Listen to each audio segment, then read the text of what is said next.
No, I'm sure the honourable gentleman has brought before this House many matters which arise from people who come to his constituency surgeries, but he also has a role, and I've seen him for many, many years, raising points of principle on politics, on the Constitution, etc., which is nothing to do with the casework that comes to him. So I don't accept his point.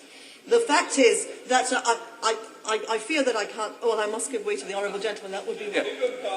May I thank the honourable lady for very nobly and typically of her offering to support my special pleading to IPSA for additional staff. I think that together we will be unbeatable. But may I possibly just to the honourable lady, apologise for maybe inadvertently misleading the House earlier on when I referred to Commonwealth citizens not having the right to vote. They do, of course, have the right to vote. And I'm sure the honourable lady will have immediately spotted I was referring to EEA citizens in the context of increased casework with no chance of a vote at the end of it.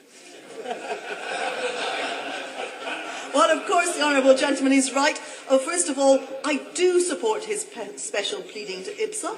I do. And secondly, I'm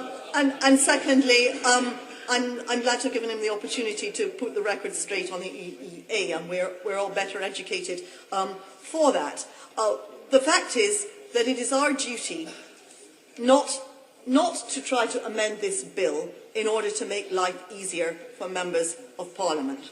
It is not our certainty as where the boundaries of our constituencies might be drawn that matters here. It is the way in which the democratic process itself works. And I have thought to myself, why have there been so many illogical arguments this evening? And I realise, of course, it is because of special pleading. And the fact is that members opposite, I will have to give way to my honourable colleague. I'm very grateful to the honourable lady. Does she recall, as I do, the evidence we received in the Constitutional Reform Select Committee, which suggested that where you had arbitrary and dramatic changes in boundaries, you often had an absence of democracy following from that, as local party activists and local electors began to lose influence and interest in the local democratic process? I recall the point being raised in the Select Committee, but I am afraid to say that I disagree with the honourable gentleman on that point. The fact is, no, I want to know the honourable gentleman hasn't been in the House all evening, and it's time we got on. This debate's taken too long. I will simply say that the reason why honourable gentlemen opposite are arguing in the way they are is that they cannot, in all honesty, stand up in this House and say that the principle of equalising the size of constituencies is wrong. And therefore they are manufacturing arguments. They're manufacturing arguments against this bill to try to stop this part of this bill because they are quite simply trying to avoid being turkeys voting for Christmas.